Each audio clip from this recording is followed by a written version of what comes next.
desarrolla su ministerio en el Evangelio de Marcos y en la región donde él fue criado, entra en la sinagoga. Y la Escritura describe que su entrada en la sinagoga era en los días de reposo. Significa que no solo era Shabbat, sino un día festivo que conmemoraba el pueblo de Israel. Que queremos adorar. Entrando en la sinagoga,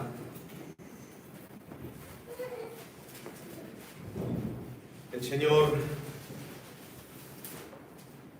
da pasos hacia dentro de ese lugar y en ese momento un hombre con un espíritu inmundo que llevaba años allí grita: sé que eres el Santo de Dios. Aleluya. Has venido a atormentarnos. La respuesta del Señor es: cállate.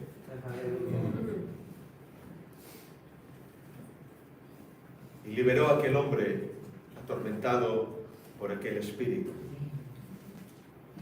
Porque a esto vino Jesús. ¿No lo creéis? Amén. A deshacer las obras del diablo. El problema es que no todas se ven así. Hay obras del diablo que están ocultas, que no manifiestan, que no... Y es lo peor. Empezaré diciendo esto. Se puede intentar evitar. Este local está a, no sé, 20, 15 metros del día, de la calle. Se puede tratar de evitar que el sol entre aquí dentro. Se pueden cerrar ventanas, se pueden cerrar puertas, pero tarde o temprano el efecto del sol entrará. Porque quizás tengamos la capacidad de incluso poner toallas para que no entre la luz, pero el calor se hará palpable. Porque es inevitable el efecto del sol. Aleluya.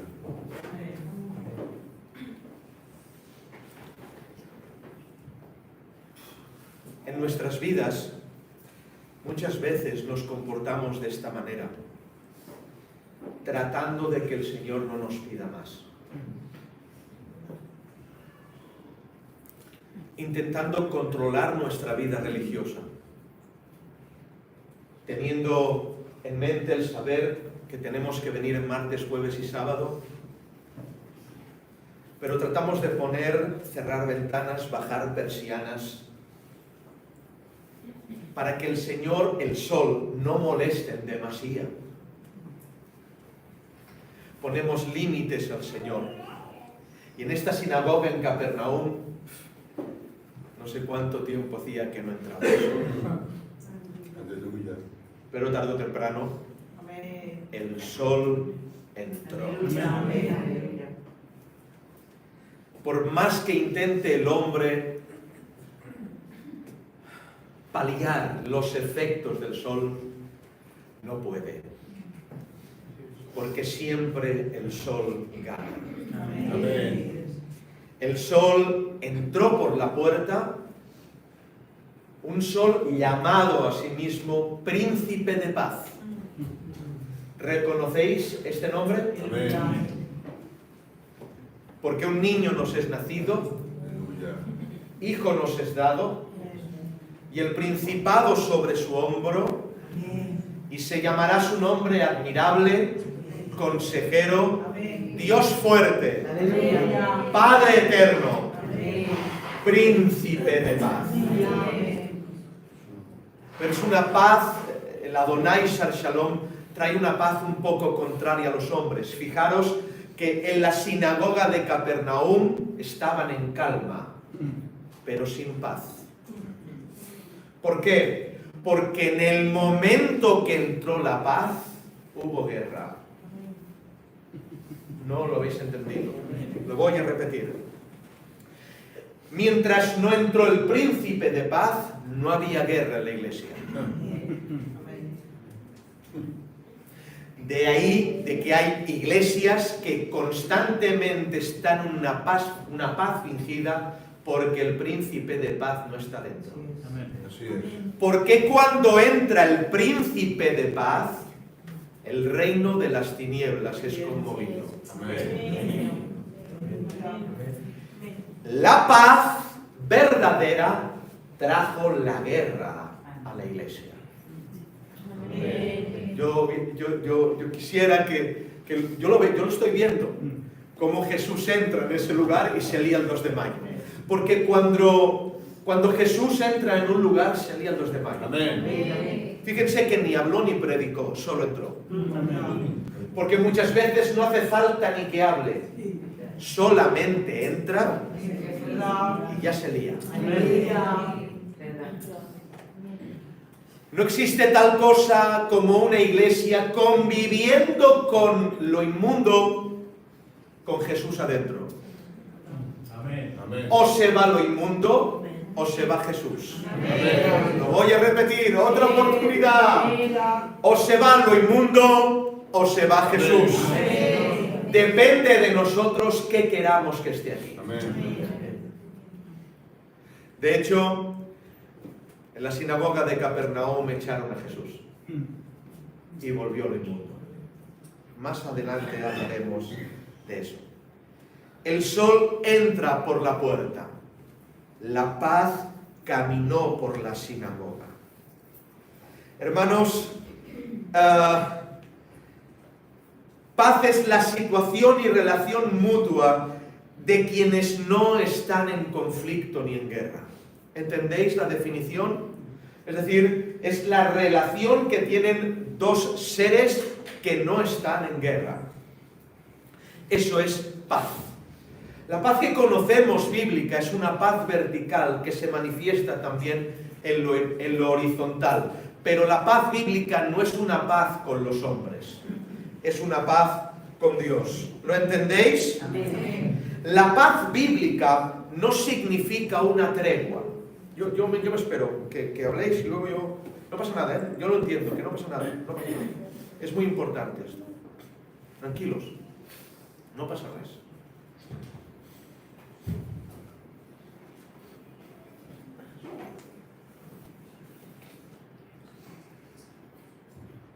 Vale, venga.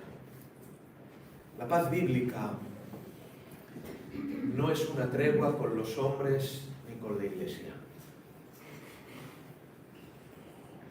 Me pregunto si usted sigue enfrentado con el pecado y el mundo. Si usted o la iglesia del camino no está firmando una tregua. Porque el gris es el color preferido de la ortodoxia evangélica. Lo voy a repetir. Otra oportunidad. El gris es el color preferido de la ortodoxia evangélica. Las iglesias de hoy día tienen una bandera y es gris. No son ni mundanos ni cristianos. No están aquí ni allí. No odian a Jesús, pero no lo aman del todo. Así es. No odian la santidad, pero no la practican. Hablan de la palabra, pero no toda. Saltan textos, lo que no interesa no lo tocamos. Vengo cuando puedo, pero cuando no, hago lo que quiero. Soy cristiano hasta aquí. La bandera que se emerge en las iglesias es una bandera gris. Repito, el color gris es el color preferido de la ortodoxia evangélica. Así es. Pero el príncipe de paz entra en una iglesia ortodoxa. Y cuando entra el príncipe de paz, toda la ortodoxia se va abajo. Y todos aquellos hombres que cogían al hermano fulano del hombro y le decían, el día que quieras, abre la Torá y háblala. Y aquel hermano abría la Torá y la hablaba. Cuando Jesús entró, se descubrió que en el alma de aquel hombre había un demonio. Cuando entra el príncipe de paz, hay guerra. Amén. Parece ser que deseamos cambiar. Y os pido por favor que hagáis el esfuerzo, jóvenes, hermanos, hermanas, para que la Iglesia del Camino no empiece a pintar un tono gris en la bandera blanca. Por favor, hacer fuerza, jóvenes.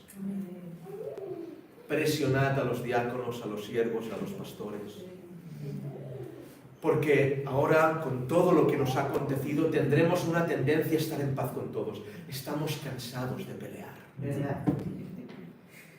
Cansados de tener conflicto, cansados de tener riñas, cansados de los estados, cansados de fotos, cansados de muchas cosas que nos provocarán, no hagas nada. Por favor, no permitáis que el gris empiece a emerger en la Iglesia del Camino. Lo blanco es blanco, lo negro es negro, y no existe el equilibrado gris en la historia de la Iglesia bíblica.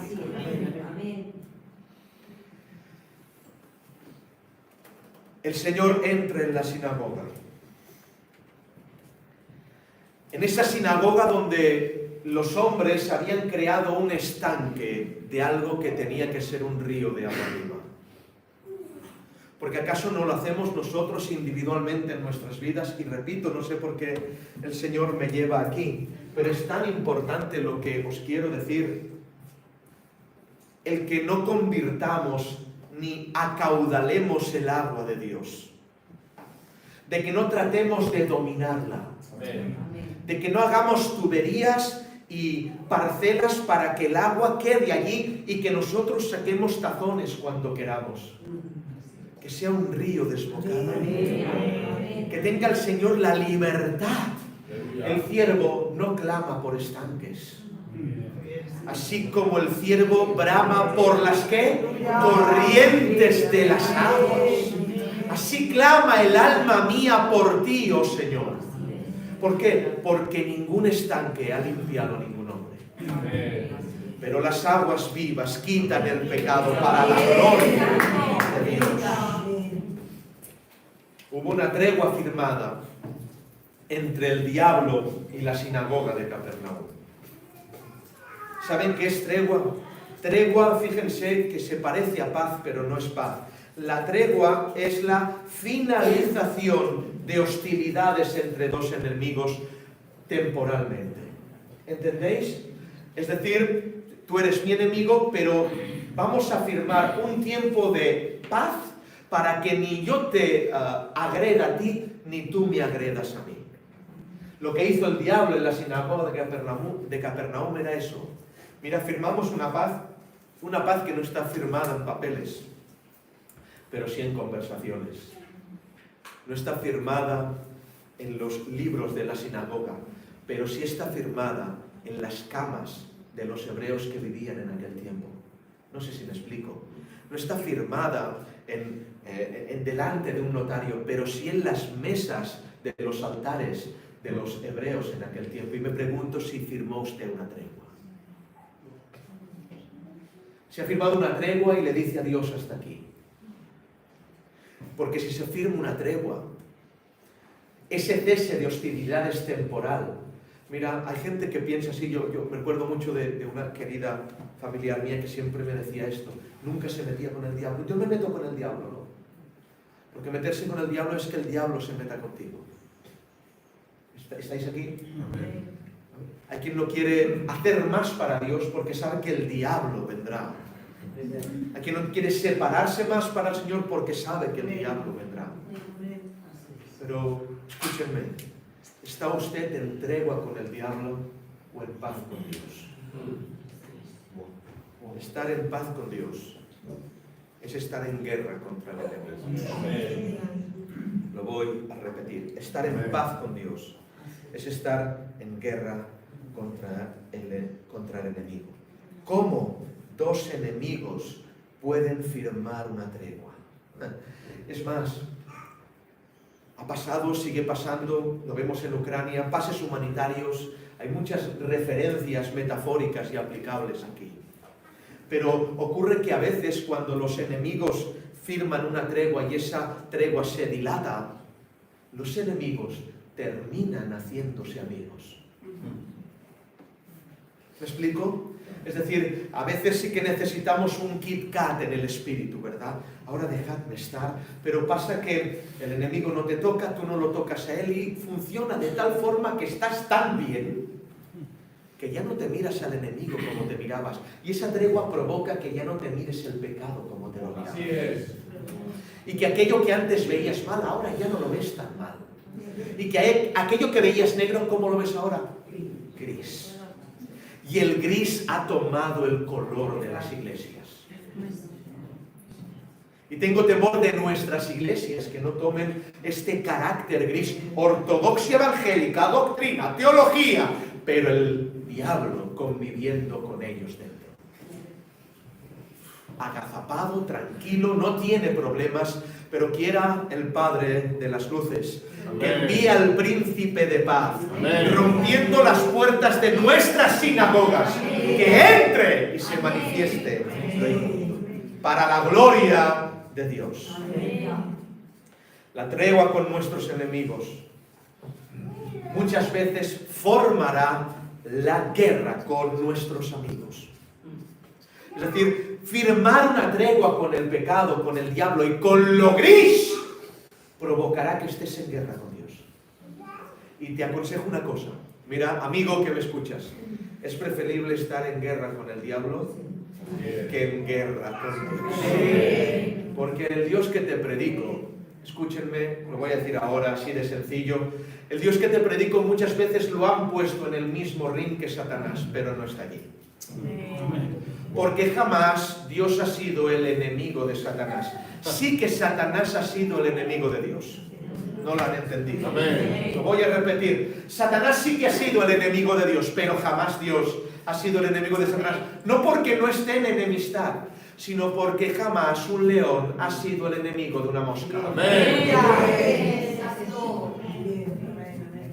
Estoy hablando del que con su mano mide los cielos, el que tiene el poder de las Pléyades, el que las estrellas las llama por su nombre, el que junta el polvo de la tierra con un dedo, el que los océanos son nada delante de él, el que cuando el mar lo ve, huye, se escapa.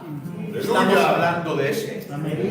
A él sea toda la gloria, toda la honra, toda la alabanza. Entra en la sinagoga, en esa falsa calma. Gloria a Dios.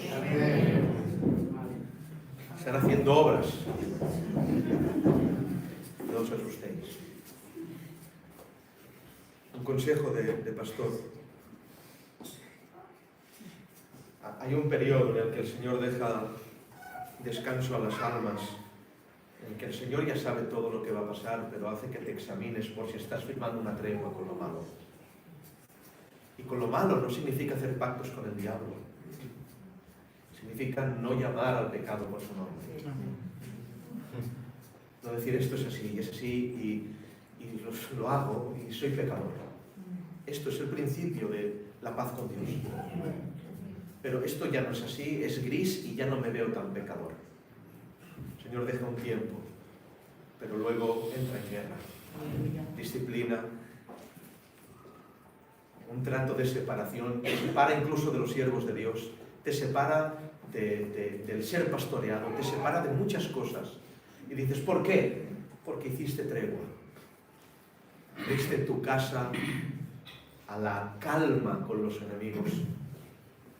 No puedo comprender cómo sigo repitiendo, sugiriendo este mensaje. Usted no se puede sentar con enemigos de Dios y que no pase nada. Amén. Es imposible. Y no te estoy diciendo que no los ames. Ámalos de verdad. Que pasen cosas. Quiérelos con el alma y el corazón. Te quiero, estoy aquí contigo, pero recuerda, tienes que arrepentirte.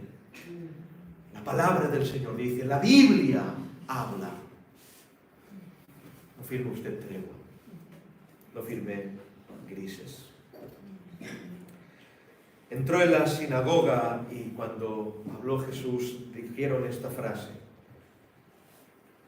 literalmente, y se admiraban de su doctrina porque les enseñaba como quien tiene autoridad y no como los escribas. Es decir, la diferencia entre que habían entrado sacerdotes en la sinagoga de Capernaum y Jesús no era lo dicho, sino lo que contenía lo dicho. ¿Estáis aquí? La diferencia no era si a que hablaba diferente en cuanto a palabras. La diferencia era en que sus palabras contenían autoridad. ¿Entendéis la diferencia entre poder y autoridad? No, no la entendéis. Jesucristo nos dijo a los siervos del Señor, a los cristianos, que nos daría autoridad sobre serpientes y escorpiones y todo género de inmundicia. La autoridad es diferente al poder. El diablo es muy poderoso, pero no tiene autoridad. Aleluya. ¿Estáis aquí? Qué bien que estáis aquí. Lo voy a repetir. El diablo es muy poderoso, es impresionante, pero no tiene autoridad. ¿Y con qué lo compararé? ¿Ha habido usted, seguro que usted ha ido alguna vez por una autopista y ha tenido la dicha de que pase un tráiler de 15 toneladas alrededor, a su lado, y de repente hay en medio de la autopista un control? Y en ese control hay una señorita de 65 kilos con una gorra, con unos galones aquí, y que hace así con la mano. ¿Quién tiene el poder en ese momento? El poder lo tiene el tráiler de 15 toneladas. Un pequeño pise de acelerador y aquella mujer muere. El poder lo tiene el tráiler. Pero ¿quién tiene la autoridad? Aleluya. La mujer de 65 kilos que levanta la mano y detiene un camión de 15 toneladas. Así es el cristiano. No tenemos poder, pero tenemos la autoridad.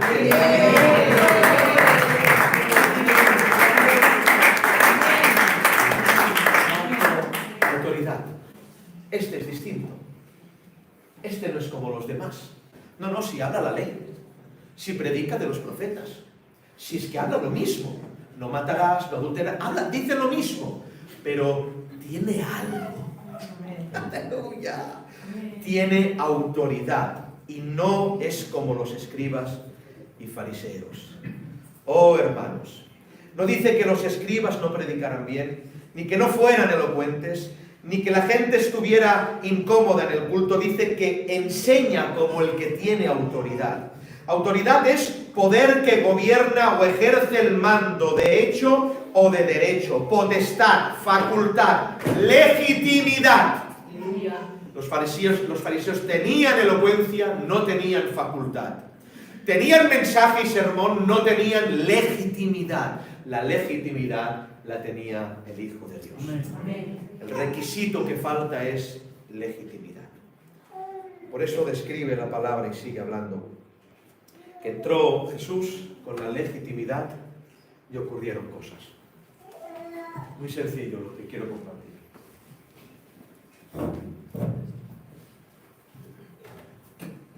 Aquel hombre con el espíritu inmundo, a mí solo esto me provoca compasión. No rabia ni miedo, sino absoluta compasión. Podía haber convivido escuchando la Torá, los días de reposo y guardando mandamientos durante años. Nos llama la atención, hermano. Guardando mandamientos durante años, pero poseído.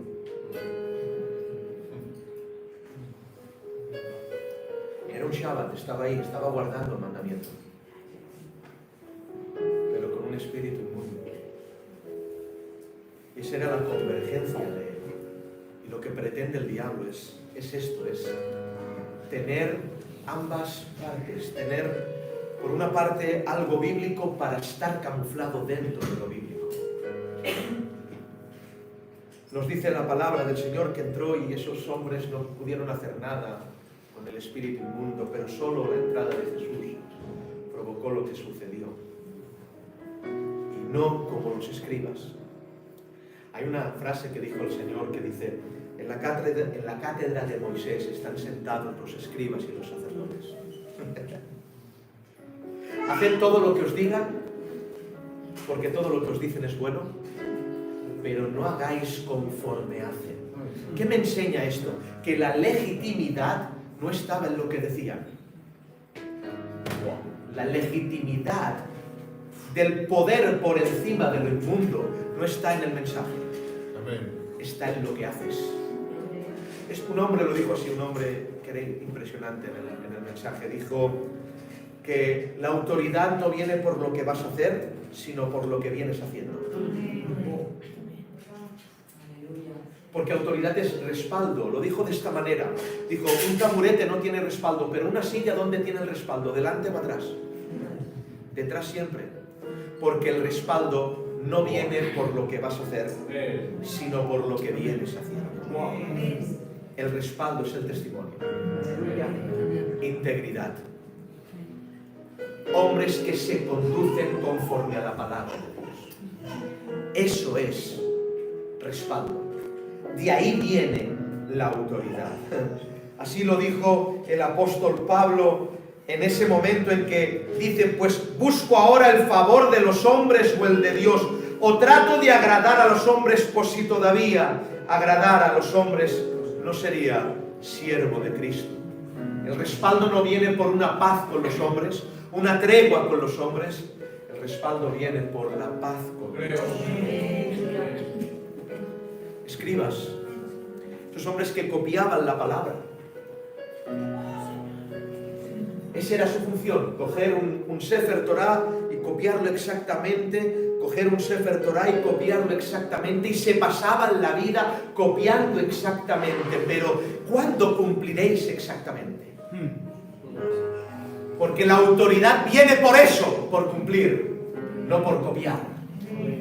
Al Señor toda la gloria.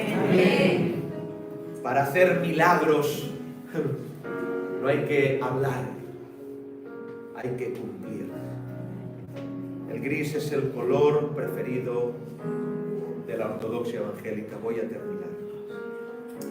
Las iglesias están seducidas por este color gris. El otro día mi esposa soñó algo tremendo y lo quiero resaltar. Conchi soñó algo de que se enfrentaba a un espíritu, y en ese momento en que se enfrentaba un espíritu en el sueño, habían un pastor y un diácono conocidos, y ellos estaban calculando, a ver, ¿cómo hacemos esto? Vamos a calcular, y escribiendo, vamos a calcular, hermanos, hay cosas que no se calculan. Amén. Es por el poder de Dios, si no, no hay. Amén. ¿Cuántos guionistas parapléjicos copiando, pero no viviendo? Que no quieren vivir la aventura en primera persona, sino que se dedican a solamente hablar y hablar y hablar y hablar y hablar, pero nunca practican. Oh, hermano, aquel que entra en la sinagoga de Capernaum, escrito está y descrito está, como en el momento en que se pone a hablar la ley y dice esta frase, no cuando habló la ley, no cuando abre el libro de Isaías y dice, el Espíritu del Señor está sobre mí. ¿Cómo habla Jesús? Es el hijo del carpintero. Porque me ungió el Señor para predicar buenas nuevas a los abatidos. Madre mía, ¿cómo lo ha dicho? A vendar a los quebrantados de corazón y a publicar libertad a los cautivos. ¡Oh! ¿Cómo habla? ¡Qué elocuente! Pero cierra el rollo y dice, ¡hoy! Esta escritura se ha cumplido delante de Dios. Mientras hablaba las palabras no pasaba nada, pero cuando dijo yo la cumplo, la Biblia dice quisieron matarle, lo llevaron a lo alto de la ciudad de ellos y quisieron despeñarle. Porque la autoridad no viene por hablar, la autoridad viene por cumplir, hermanos, por cumplir, hermanos. Te pido en el nombre del Señor que firmes un fin de tregua, para que empieces a pedirle la paz a Dios. Está aquí el Señor ahora, un fin de tregua, ¡ya vale! De comulgar, te describo un texto que te lo sabes muy de memoria, pero lo olvidas en el corazón. Si las cosas que destruí, esas mismas construyo, transgresor me ama. Si aquello que un día veías negro, ahora lo ves gris, transgresor te haces. Oh, hermanos míos, lo subieron a la ciudad de ellos y querían despeñarlo, pero él pasó por en medio y no pudieron hacerle nada. Gloria a Dios por cuántos hombres y mujeres se presentan en las sinagogas. Gloria a Dios por la voz de Dios en las sinagogas y en las iglesias, como en aquel momento en que en el libro de Apocalipsis, por ahí el capítulo 2, verso 20, la voz de Cristo es escuchada en aquella iglesia diciendo: ¿por qué toleras a esa mujer Jezabel? Fijaros, la religiosidad toleraba a Jezabel porque habían firmado una tregua con ella. Esa que fornica con mis siervos y enseña a comer de los sacrificados los ídolos. No sé cómo van a interpretar esto los teologuitos de turno, pero la iglesia no puede comer de los sacrificados los ídolos, ni puede involucrarse en ninguna fiesta de idolatría. Lo dijo Cristo en el capítulo 2, verso 20 de Apocalipsis a la iglesia de Cristo. Tolera. ¿Lo veis cómo el Señor destruye ese verbo? Va en contra de la tolerancia. Fíjense, el revés de hoy en día. Es decir, el Cristo que se predica es tolerante. El Cristo que hay en las iglesias lo tolera todo. El Cristo que hay en la Biblia no tolera. Tolera, se queja porque tolera. Porque no te ha mandado Dios a tolerar. Te ha mandado a definir el blanco y a definir el negro, no a ser tolerante. El poder de Dios, el poder de Dios. Y cuando entra, y termino aquí, entra en la sinagoga, es como que entrara el Señor en ese lugar. Oh, y cuando entra aquel espíritu de seguida lo reconoce, y me encanta cómo actúa Cristo, porque cuando habla dice: eres el santo de Dios, pero ¿saben qué hace? Otro dice: sigue, sigue, el alfa y la omega, el principio y el fin, sigue, sigue, sigue. ¿No lo entendéis? El primero y el último, la raíz de David, sigue, sigue, sigue, el buen olivo, sigue, sigue, soy todo, el admirable, el consejero. No le permitió alabanza. Cristo no permitió que un demonio le alabara. Eres el santo de Dios, y dice: ¡que te calles! Aleluya. ¡Me impacta! Y cuando le dice que se calle, hermanos míos, oh hermanos, qué gloria hay en toda esta historia, cuánta autoridad en el Cristo que predicamos. Las Escrituras me llama mucho la atención, porque hay un texto que dice Juan, que dice: todo el que confiese que Jesucristo vino en carne, ese espíritu es de Dios. Bueno, el demonio confesó que Cristo viene en carne, ese espíritu es de Dios. ¿Hay una contradicción en la palabra? No, porque la palabra confesar no es decir, es decir y someterse. ¿Entendéis la diferencia? La autoridad viene por el sometimiento. Y cuando ven que el demonio sale de ese hombre, porque dice: y salió con violencia, atención ahora, porque el precio de firmar paz con Dios y fin de tregua contra el enemigo es la violencia. Sí, escuchas aquí, es la violencia. Saldrá con violencia. Sale con violencia. Dicen: se admiraban de su doctrina y dijeron: ¿qué nueva doctrina es esta? ¿Estáis aquí? Atención ahora. ¿Qué nueva doctrina? Nueva doctrina.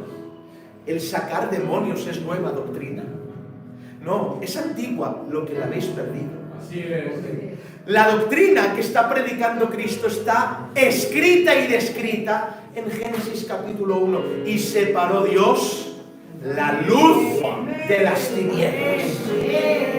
No es nueva doctrina, hermanos. Para nada. Es una doctrina antigua. Muchas veces nos han acusado de nuevas doctrinas. Que no es nueva doctrina, que es doctrina antigua. Solo que hay una diferencia. Es que la doctrina verdadera, cierro, La doctrina verdadera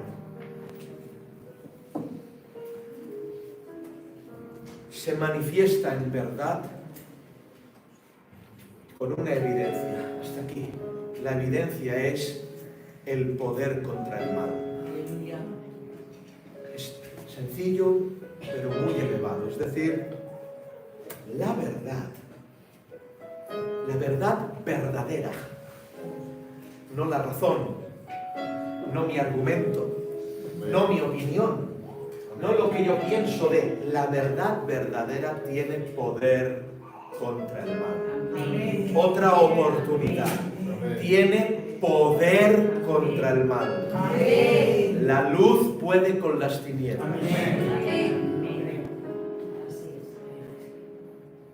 Un texto aprendido y practicado vencerá el pecado. Es sencillo, pero es Biblia. La palabra aprendida, leída y puesta por obra, ¿saben qué provoca el mal? No sé por qué digo esto. Los mandamientos aprendidos, sabidos y engendrados en el alma, no solamente, hermanos míos, provocan que en ese momento usted no peque, sino provocan que en un futuro usted no peque. Porque la verdadera doctrina tiene poder contra el mal. Amén.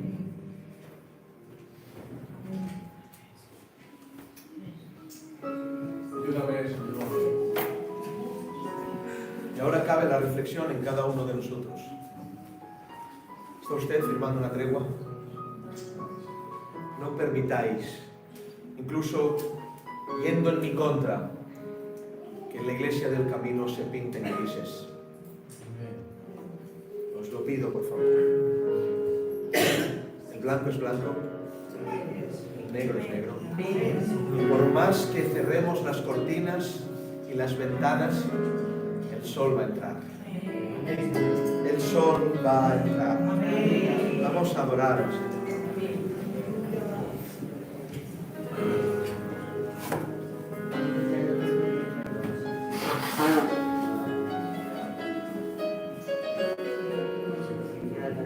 No al espíritu de Jezabel. Esa Jezabel que se casa con el liderazgo. Esa Jezabel que levanta falsos testimonios contra los nabots. Esa Jezabel que provoca a los ancianos ayunos, pero para martirizar al justo. El Señor reprenda a Jezabel. Entre el Señor en nuestras iglesias. El príncipe de paz traiga la guerra. En el nombre de Jesús de Nazaret. Oramos al Señor.